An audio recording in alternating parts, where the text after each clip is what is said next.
करनाल में आज मुख्यमंत्री मनोहर लाल ने करन लेक पर विकास कार्यों के लिए मीटिंग की। किसान आंदोलन महापंचायतों पर मुख्यमंत्री ने कहा, हम समझने की कोशिश कर रहे हैं, तीनों बिल किसान के लिए लाभदायक है।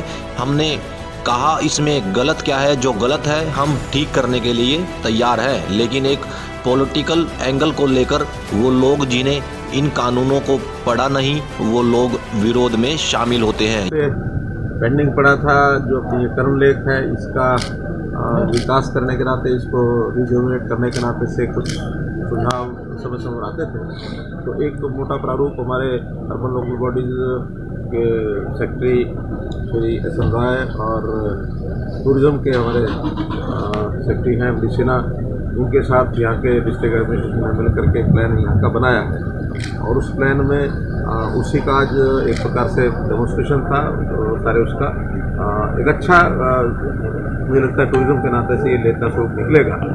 लगभग 7 करोड़ रुपए का खर्च ही बताया गया है। तो इसमें जो भी टूरिस्ट इस नाते से, चाहे करनाल के हों, करनाल से बाहर के हों, हाईवे के लोग हों, उनके लिए अट्रैक्शन कुछ बने, उसके कुछ प्रपोजल बनाए हैं। एक साइकिल ट्रैक बनेगा, एक 2 फाउंटेन अंदर लगने की बात है, पानी लगातार इसमें बना रहे, चाहे जेएलएम से ये जो हमारी WJC नहर से, क्योंकि इसमें पानी साल भर चलता नहीं है, और जो बाकी समय रहेगा तो ऑगमेंटेशन कैनाल से भी इसमें पानी जो है लगातार सप्लाई होता रहे। और यहाँ टूरिस्ट जो आते हैं उनके लिए सब प्रकार के रिफ्रेशमेंट के, सब प्रकार के कुछ दुकानों का भी एक प्रपोजल है, ताकि लोग मार्केटिंग अपनी कर सकें। और इसको किस प्रकार से ये जो साइड में अपना कौन सा रेस्टोरेंट है, ओएसिस के साथ इसको नहर के ऊपर कोई व्यवस्था बना करके उसका जोड़ा जाए।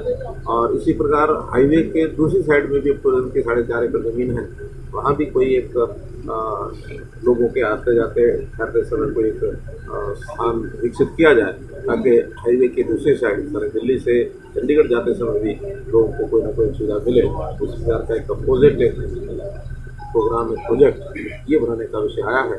और मैं समझता हूँ एक अच्छा प्रोजेक्ट 1 साल के अंदर पूरा हो जाएगा। सर, पेट्रोल डीजल के दाम लगातार बढ़ रहे हैं और आम जनता आप लोगों से उम्मीद कर रही है, यानी कि सरकार से उम्मीद कर रही है, किस तरीके से देखा जाए?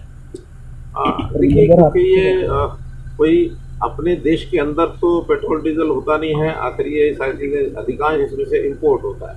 और इम्पोर्ट होने के बाद उसके ऊपर कुछ ड्यूटीज़ भी होती हैं सेंट्रल गवर्नमेंट की, उन सब ड्यूटीज़ को मिला करके, और मार्केट के हवाले सारी चीज़ें हैं। डेली अप डाउन होता है, कभी महंगा भी होता है, कभी सस्ता भी होता है। चूँकि आज से 4 साल 5 साल में ये 70-80 रुपये से लेकर के, और कभी डाउन भी गया था, और अब ये 80-90 रुपये के आसपास पहुंच गया है। तो ये 10-15% का एक पिछले 4-5 साल के अंदर ही उछाल आया कुल मिलाकर। अब ये देखा जाए तो ओवरऑल कोई बहुत ज़्यादा नहीं है, फिर भी हर जो पैसा जेब से किसी से निकलता है, आखिर हमारी भी इच्छा होती है कि ना निकले, कम रहे, तो उसके ऊपर नज़र तो रहती है सरकारों की। फिर भी सरकार का जो रेवेन्यू होता है, वो रेवेन्यू अगर किसी भी चीज़ से लिया जाता है, वो जनता के हित में ही आता है काम। अगर इसमें से मानो रेवेन्यू कल को वैट अथवा एक्साइज ड्यूटी कम की जाती है, थोड़ा सस्ता होता है, तो वो पैसा जनता के जो काम आने वाला है वो काम नहीं आएगा। तो ये सारी चीज़ें संतुलन बैठाने के लिए केंद्र सरकार हमेशा इसके ऊपर नज़र रखती है। और ये जो कि केंद्रीय नीति से ही सारा चलता है। स्टेट्स का जहाँ तक विषय है, हमारा वैट बाकी स्टेट से काफ़ी कम है। हमारा वैट इतना ज़्यादा नहीं है कि हम इसको और कम करेंगे। तो बाकी जगह पर जैसे रेट होता है, संतुलन बैठा करके उनके कंपटीशन में ही रखना पड़ता है।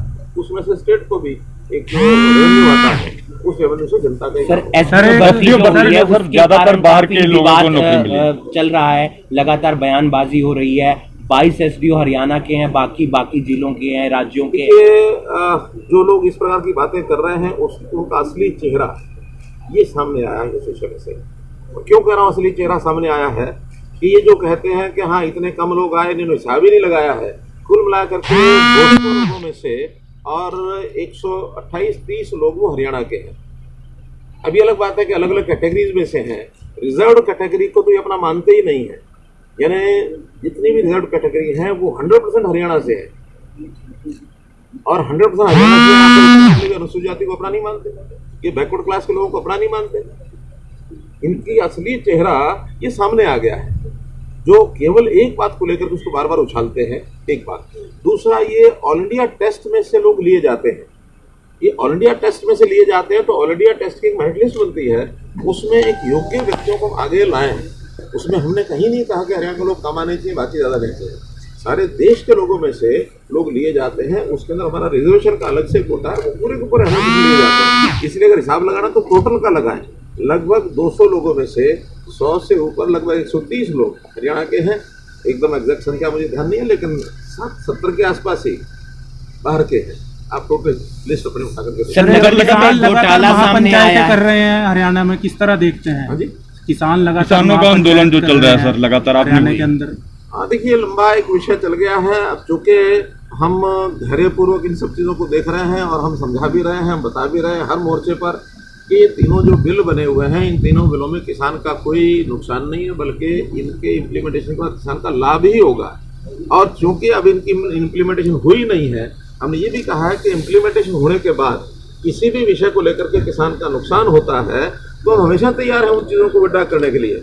हमारे कहने से भी पहले केंद्र सरकार ने कह दिया कि आप इसमें बताइए क्या गलत है, जो आप बताएंगे गलत है उसको ठीक करने के लिए 24 घंटे हमेशा हम तैयार हैं। लेकिन एक पॉलिटिकल एंगल को लेकर के, एक पॉलिटिकल सपोर्ट को लेकर के, जिस प्रकार से एक यानी भारतीय जनता पार्टी और इसके साथ जुड़े सब लोग एक तरफ और बाकी सब लोग एक तरफ, ऐसे लोग जिनको तीनों कानूनों को पढ़ा नहीं है, जिनको पता नहीं क्या लिखा हुआ है, वो भी विरोध के अंदर शामिल होते हैं। तो इसका मतलब ये कि किसान का विषय नहीं है ये विषय। किसान नेता भी जो पॉलिटिकल एंगल से जुड़े हुए हैं वो इसको देखते इस प्रकार से देखते हैं। आखिर नहीं तो अन्यथा क्या कारण है?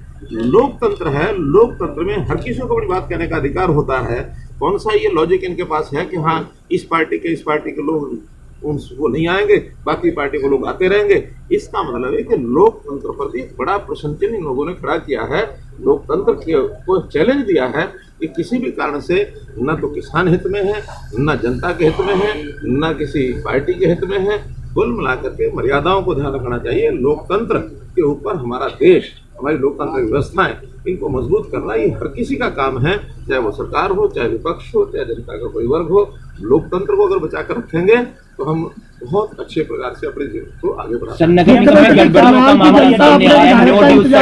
जो था हवाई अड्डे की सौगात देने की अब दोबारा से प्रयास किए जा रहे हैं।